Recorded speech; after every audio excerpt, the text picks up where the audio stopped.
Hello everyone, and welcome to the very first battle of the official Promethean Directive. Today, we're seeing forces from the Caladrian Directive, Ruskommando Corporation, and Duchy of Historia face off in a battle in a relatively plain and empty section of eastern Wales. Today we have the Iron Wing, are these planes you see here, built by a third party and sold to the Ruskommando Corp, led by, I assume, General Lieutenant Loida. And then alongside them are the 1st Panzer Division Hämmern, led by General Oberst Calubranca. Whereas on the other side, far in the distance, we have two Zeppelins carrying some payload, which is the 2nd Survey Korpus under the commander of Lieutenant Harper from Historia, and then 3 of these rather dashing-looking basilisks from the Caladrian Directive under the command of Little Lori. And without further ado, let's see what happens. I'm going to give it a better than even shot that at least 3 of these collide en route.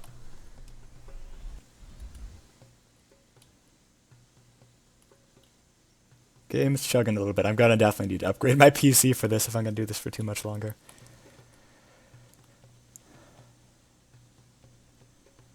You can see a bunch of missiles coming from the aircraft of the Iron Wing. We'll see how effective those are at intercepting these nukes. If they even go for them, which it appears they are not. They're after the potentially the flares or just the basilisks in general. Looks like the supersized Stugs are after either the Zeppelins or the basilisks. Kind of hard to tell. But I suspect they're in for a very bad time very shortly, if those planes don't get their targets redecided.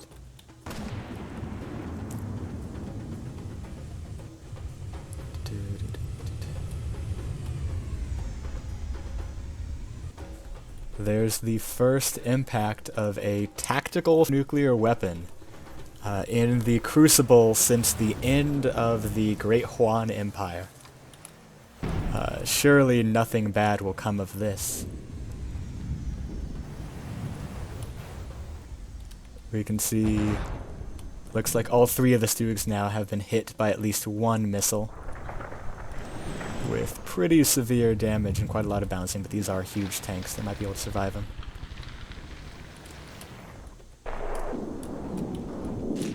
I do agree that tournament mode would probably be a better format, but for now that's what we're working with. 2 Stugs are left, it appears, on 60s health, while the basilisks seemingly are on about full health. 1 Audwet class is damaged. Is the other one dead already? Nope, may have just missed it in the AI screen. I haven't done much YouTube before, so apologies if my commentary is a little bit dry. But so far, this has been a rather one-sided battle regarding damage taken. 1 Stug is despawning now, the other 2 will be soon to follow. Yep. I feel like this force needed a lot more anti-aircraft, because it does have plenty of planes, but they were focused on kind of the wrong targets, or didn't have enough damage per second to make the quick of work that they needed. Fair bit of damage to this light Zeppelin, but it's got a lot more reserve buoyancy than it needs to use right now, I think. If you're wondering where these tracers are coming in from long distance, those are the basilisks. Very specialist craft at being at long distance and missing aircraft. They're definitely designed more for ground attack, so we'll see what happens here as the battle continues to develop. The last of the Stugs is still there, but probably no longer operational. It's not firing anyways.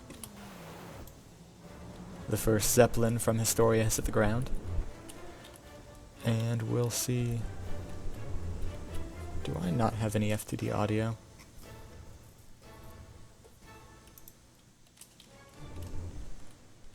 I thought I checked that, but let's go ahead and check.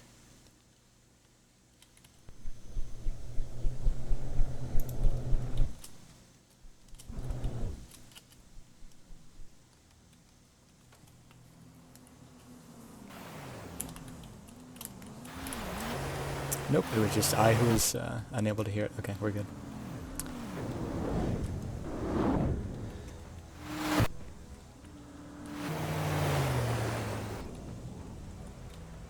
Loads of missiles flying back and forth.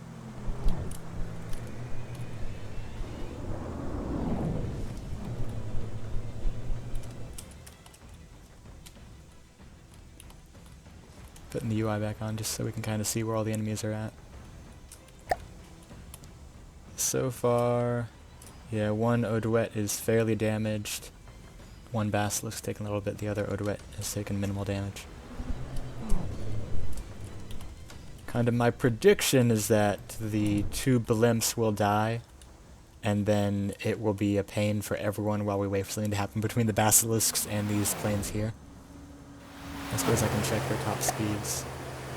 The Aerofighter can go 55, and I suspect the Basilisks are faster. I know they've got CGEs.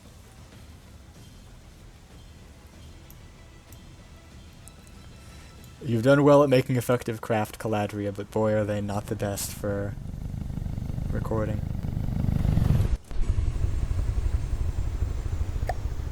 This thing can go 93, yes, those things are never going to close in. But this thing's never going to close with them either. So things can get called a draw. Or not a draw, but bring an end to the battle if these fellas end up never being able to close with the Basilisk, and once anything else that they could kill gets destroyed. Namely, this fella. And that Stug just got abandoned way on the edge of the map, you can see there. Looks like no one's going after him. So a relatively dry battle so far just because of all the units being small and at long distance. I assume naval battles will be a lot more interesting. That's just kind of how some land ones can go.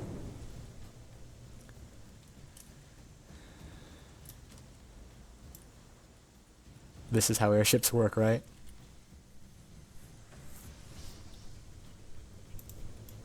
I might put in some future rules regarding what happens when you get to long distances to make it more standardized, but right now it's kind of just, if you tell me beforehand that you want a force to try and retreat, and they make it beyond probably about 3 kilometers, then I'll actually remove them from the battle and they'll be considered escaped at whatever health they had. Which, in this case, I'll kind of choose to do that myself with any forces that are just not being actively engaged in combat, just to save us all time. Because it's fairly obvious that this battle is not going to go anywhere once the Odouettes stop taking damage. And we'll see if the Stug manages to get destroyed by the very, very distant aircraft you can see popping off flares.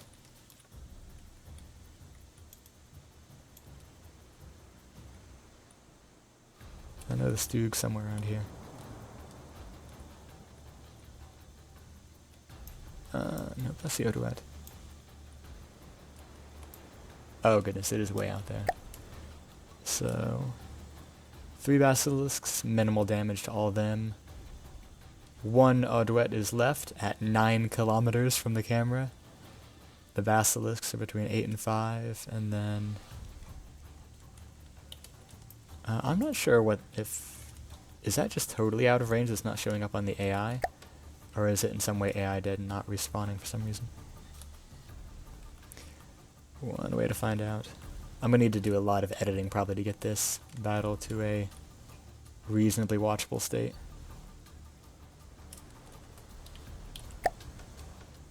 Stug is still alive. Do you not have AI? Oh, right, you're still here because it's, I forgot the Dustwind Gypsies are the player, or whatever they are. The Dustwind gangs are the player faction, so it's not going to be spawned without AI. Okay, this thing's counted as killed even though it is technically still alive. Just because if it were on its own faction, it would have been destroyed. I'll try and be more careful about that next time.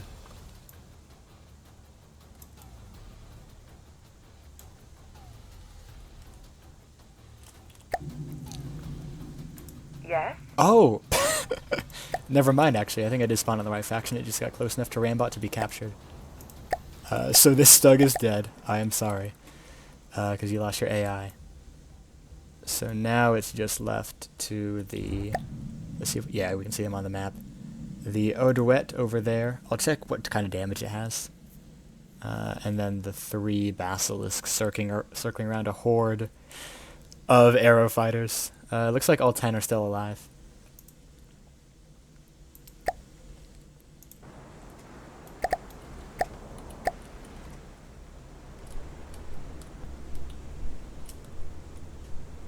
Ooh, that's not good for this. That's not good at all. Huh. Either there's a fuel tank in here, or fuel engines can burn. Sure hope you used helium on this thing, Mr. Gaming. Because otherwise it is not looking good. Given this thing's made entirely of or mostly of wood with a little bit of alloy, I'm gonna guess it's toast at this point. We can see all of the arrow fighters still at 100%. The basilisks aren't changing health either. So all that's really left to do is to watch this thing burn. If it's going to. It is actually not going to burn. This thing will be counted as still alive, but unable to move until a force comes to rescue it. Because it clearly cannot move itself, so it's kind of dead in the water here. But the rest of that battle is never going to resolve itself, or it won't within a reasonable amount of time. So I'll call the battle here, with the 3 Stugs getting destroyed. Rest in peace, the 1st Panzer Division Hämmern. Meanwhile, all of the nukes and 1 of the Zeppelins were destroyed from Lieutenant Harper's 2nd Survey Korpus, with 1 Odouette surviving at 95% health. Actually, that Basilisk is taking damage.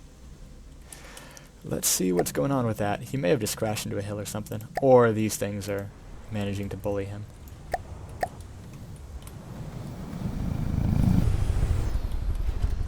I assume it's this one anyways. Let's see.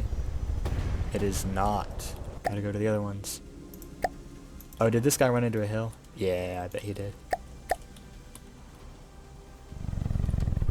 That definitely looks like ran into a hill damage. Although, the explosion on top probably wasn't from a hill. So I'm not sure exactly. Either way, though, the nearest enemy is 7 kilometers away, so it was probably terrain damage.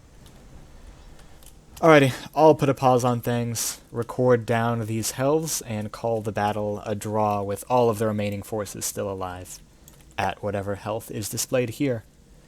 I'll take note of what the damage looks like, so if this guy needs to end up in combat again, which is feasible this turn, if he needs to end up in combat again, then I'll do my best to replicate this kind of damage, including any specific systems that are disabled. Looks like this railgun is out. So I'll replicate the damage and get it down to the same HP it is here. Let's actually go to this one as well. Or no, there's actually 2. Okay, 2 of them are damaged. Let's see what happened to the other one. May have also been terrain damage, or else maybe shot itself. I don't know.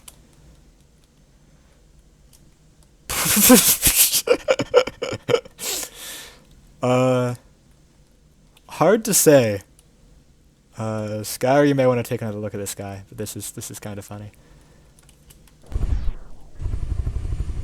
So yeah, either ran into a hill and got some really weird damage propagation, or it actually did take damage somehow.